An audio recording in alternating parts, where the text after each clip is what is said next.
May I, Madam, draw the attention of the Honorable Minister to an important committee set up by the Government of India in 1958 under the chairmanship of Mr. Niyogi, who was asked to inquire into the various problems of railway road coordination. Their preliminary report appeared some time ago and it was even circulated to all the state governments for their opinion. But to my regret, I have to say that the work of this committee has been very much hindered as a result of the indifference and, may I say, callous negligence on the part of the state governments as well as on the part of the ministry concerned in taking up this question and in pursuing it so that we may be able to have a clear and comprehensive picture of the transport situation in the country. Now, railway transport, like any other mode of transport, is suffering under a major handicap. The handicap being that we do not know, nor does the railway ministry know, what the exact quantum of transport requirement in the country is the and what the rising demand is which the railways are expected to cater to in future. Certain targets which have been worked out in the third plan have been given to us. In the second plan, we were given certain targets, but unfortunately, Madam, may I point out that all those targets were either gross underestimates or exaggerations. Throughout, we have seen that we have not been able to have a well coordinated and progressive development of the transport system, and in particular the railway system in the country. So, anything we suggest today will have that kind of air of unreality without knowing fully or adequately what exactly the transport needs in the country are. We are not in a position to discuss or dilate upon the problems of the railways or the transport itself. Madam, last year when I was speaking on the budget, I pointed out that there had been planning of some sort, but within this planning there had not been sufficient planning in the functioning of the administration.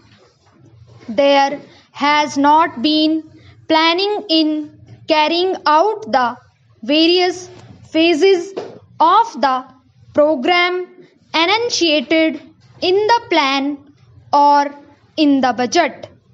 Frequently, we come across the statement by the Honorable Minister that the railways have not been able to fulfill certain things.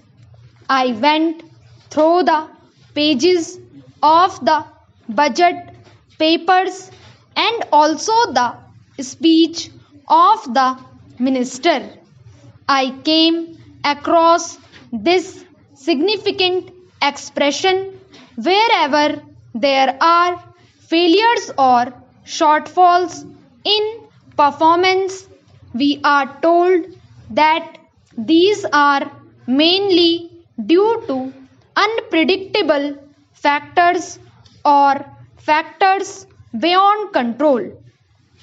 I do not think that some of the factors which my honorable friend would like us to believe that they are unpredictable or uncontrollable cannot be anticipated. For instance, I may draw the attention of the honorable minister to one important fact, that is, we have been supplying since some time past empty haulage for a long distance to collieries, to steel factories, and so on. We are told that this empty haulage is unavoidable, that we have to find empty wagons to steel factories and collieries to carry raw material or perhaps coal and the like. So, for a long distance, we find wagons going empty, but if there had been a research cell, an organization in the ministry to find out ways and means of utilizing these wagons fruitfully by avoiding bottlenecks in between, we could have solved the transport difficulty to a certain extent. I do not want to be told by the minister that this is a physical impossibility. Even in the advanced countries of the world, every movement of wagon, coach, and engine is planned before it is put into operation. It is unfortunate and tragic that in this country, after a decade of planning, we have not been able to think in terms of planning while executing the works. Now, in regard to some of the general problems of the railways, I would say, first of all, that the rise in demand is so great that we have to be prepared to provide not only adequate but also effective transport facilities to our people. I need not tell the House that the railway transport system in general is greatly dependent on, interdependent on the general economy of the country.